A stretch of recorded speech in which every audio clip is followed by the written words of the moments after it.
पर आपने 10% आरक्षण दे दिया और सेंटर से लेकर के यहां तक लागू हो गया, बिहार तक में लागू हुआ। सब 3-4 राज्य ने केवल लागू नहीं किया है, बाकी सब जगह, दक्षिण के राज्य ने लागू नहीं किया है, बाकी सब जगह लागू हो गया है। उसके आमदनी का क्या आधार रखा गया, कितना?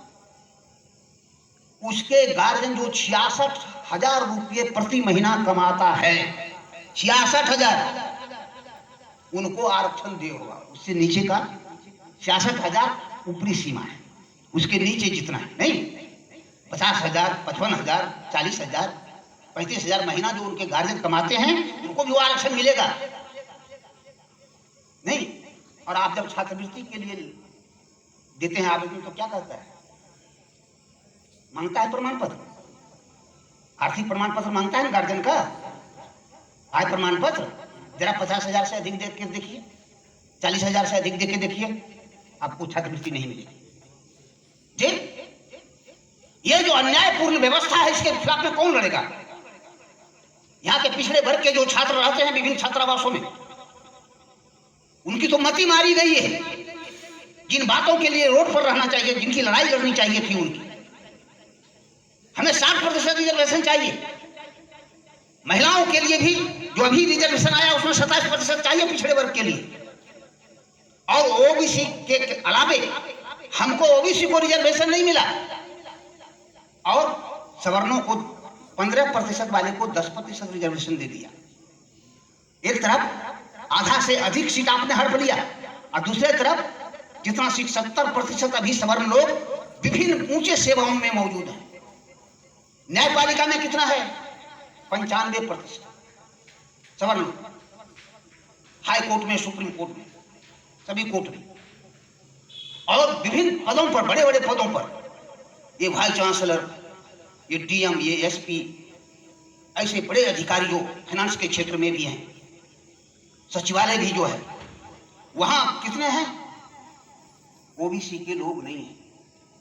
बनारस हिंदू यूनिवर्सिटी में एक भी ओबीसी के प्रोफेसर नहीं जी। ये लज्जा की बात है कि नहीं हमारे लिए? इस देश के ओबीसी के लिए लज्जा की बात है कि नहीं?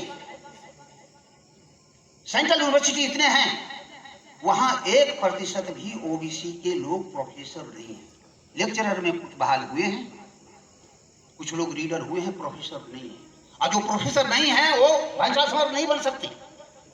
जो प्रोफेसर नहीं है वो वाइस चांसलर नहीं बन सकते। वाइस चांसलर बनने के लिए प्रोफेसर की योग्यता और 10 वर्ष का शिक्षण अनुभव जरूरी है।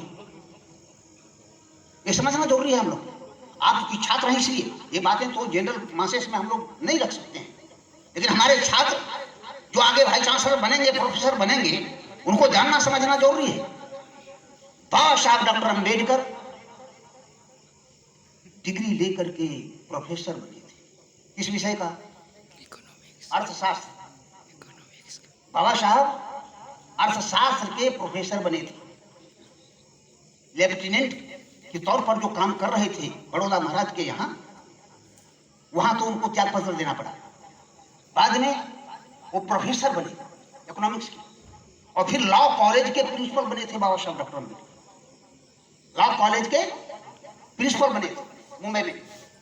ये दोनों पद उन्होंने छोड़ा। किसके लिए? हम लोगों के, समाज के लिए। क्या? हम लोगों के।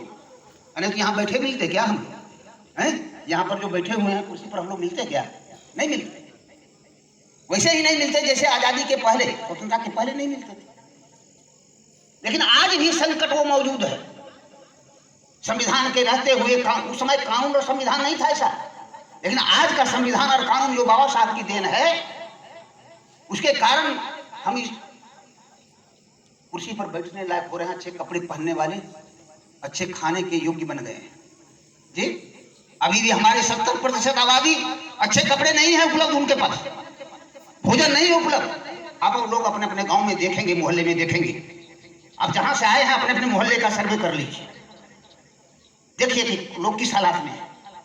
इसलिए मैं कहना चाहता हूं, बाबा साहब ने कानून और रास्ता दिखाकर वो चले गए 6 दिसंबर 1956। रिंकू जी ने कहा है कैसे उनके विचार पर हमला करते हुए बाबरी मस्जिद को विध्वंस किया गया। मुसलमानों को टारगेट किया जा रहा है, ईसाइयों को टारगेट किया जा रहा है। क्यों? क्योंकि हमारे पूर्वजों ने छुआछूत का विरोध करते हुए, ऊंच नीच का विरोध करते हुए मुसलमान बनना स्वीकार किया था, ईसाई बनना स्वीकार किया था, सिख बनना स्वीकार किया था, लेकिन उनके प्रति नफरत फैला रहा है। वैसे ही जैसे पिछड़े वर्ग के प्रति नफरत है, जैसे कि दलितों और आदिवासियों के प्रति नफरत है। इसलिए हमें बाबा साहब के इन विचारों को आत्मसात करना है। संविधान में जितनी बातें, उसकी प्रस्तावना, आप विद्यार्थियों को प्रस्तावना पूरा याद रखना चाहिए, पढ़ करके नहीं बोलना, याद रखना चाहिए, ताकि याद रहे। जैसे ब्राह्मण लोग मंत्र याद रखता है, नहीं 5 ठो मंत्र, गायत्री मंत्र सब याद रखता है, इसके हमारे आंख में धूल झोंकने की।